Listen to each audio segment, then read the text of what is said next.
a kāti kia ua huru I tātou. E te kini e noho nei ki aroaro o tō iwi. O taimi waka me o tātou tau whanau o te motu. Tēnei ki mihi ake. Tēnei ki mihi ake. Tēnei ki mihi ake. Ka hoki rai roto I ngā whakaaro. I roto I ngā taumaha nei ki tō whaia kia te ateira ni kāhu. Nāna rā te kaupapa nei I pue ake I o nawa. Nōna te whakaaro. Nōna te moe moe a. Nō te whakatutuki e te ki. Tēnei ki mihi. Tēnei ki mihi. I tukuna haere ia te kaupapa nei ki te aroaro o te Taimi Waka Alliance. I te whakapūmau ai te kaupapa nei I roto I te whakanui iata. Nō reira, tēnei ki mihi. Tēnei ki mihi. Nā māngai o te papa. Michael, arapata, tēnei ki mihi a tira te akūrua. O tira te akūtau o tō tātou wha. Ai, kua tukuna e te rānga I tapu, ngā karakia, whakakapi I te wāhanga, te tai tumu, tai pari, tai rui, I roto I tēnei ra. Engari te amahara mai koe arapata. I ngā wākatua e noho mai ana ngā taonga o taimei ki roto I tō whare, e whai wāhi ana a taimei ki tō tātou wha. Tēnei te mihi atu. Tēnei te mihi atu. Tēnei te mihi atu. E no rā I rauranga tira mā. Te tahuni hoki nā ki te kaupapa o te marae tūnei ki te hono ki Hawaii. Ko ia rā no rā te mahi e tūnei a uenuku. E tūnei ngā taonga whakahira-hira o ngā mātua o ngā tūpuna. O te hono ki Hawaii ki ko ia tira te kaupapa. E no rā e rauranga tira mā. Tēnei rā te mihi atu. Kia tātou ki te ao kiko-kiko, ki ngō tātou tupuna e tūtū haere nei I roto I te whakāturanga nei. Waka. Kua ea te mātai tau wā o te motu o te ao ki a rātou, ka whakatika I te hoki-hoki mai I roto I a tātou, ki ngō tātou kāi. Nō reira, a koe a tēnei ko te mihi ake kia tātou. As you look at the imagery of the marae, te hono ki Hawaii, and those in that corner, o te pito tapu o te marae. And you see the symbology of the deep, dark history of us as Māori people. We say, tu auriuri, whā io. And as you come forward into the world of light, it gets a little bit brighter as every stage comes to the fore. Ko ngō tātou tupuna, our ancestry coming forward into the world of light. Just as we started outside the doors of Te Papa in the darkness, and now you look out over Wellington Harbour, and it's as bright, a brighter day in Wellington as has ever been. Absolutely fantastic. And so just a couple of messages, I suppose, with the closing of our exhibition here at Te Papa. We're reminded of the saying of the tupuna of King Tuheitia, when King Tāwhiao said, tupu te toi, ora te toi, whanake te toi, ia huai Hawaii. To grow,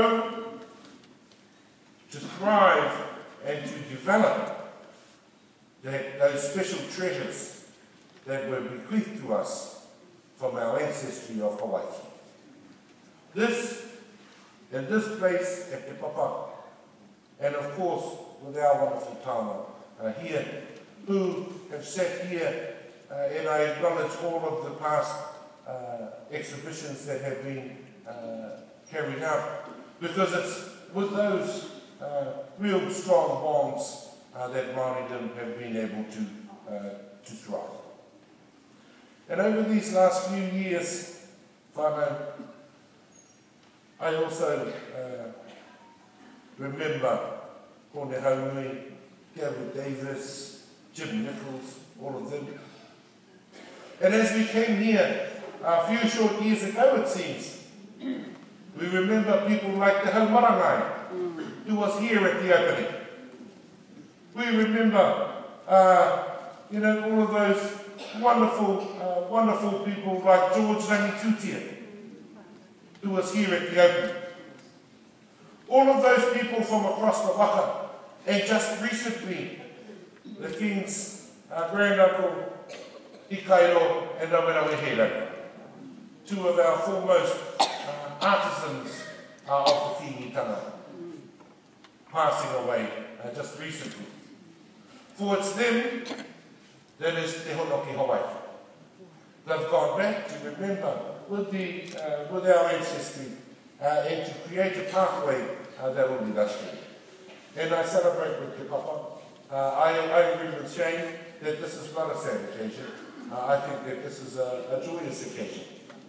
Michael, simply because Tainui Waka is here in Te Papa at this point in time, and we want to put a little bit of a proposal to you. As you look to diversify across the country, Tainui Waka is open to having a discussion with the board of Te Papa. Our small but growing airport, the Auckland International Airport, is the gateway to the world, and more importantly, the gateway of the world to Aotearoa.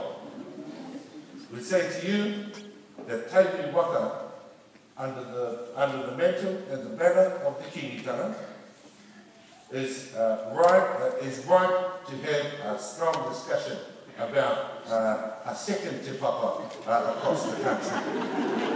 I can see kukupai my relations from Ngaitahu, from Ngāti Toa and Ngāti Awa, and they're all saying, yes, and we want to have the same conversation too, but because I've got the podium, I'm going to get the first Tēnei tiki hea te rākau. As we draw near whānau, and we accepted the mauri of the Paipai, and I also remember Sam Jackson here as we took the mantle of the Paipai. And really, that to me is the sadness of the occasion. Is those people that were here at the beginning that are no longer here amongst us as we sit here today. But whānau, tēnei rā te whakahoki.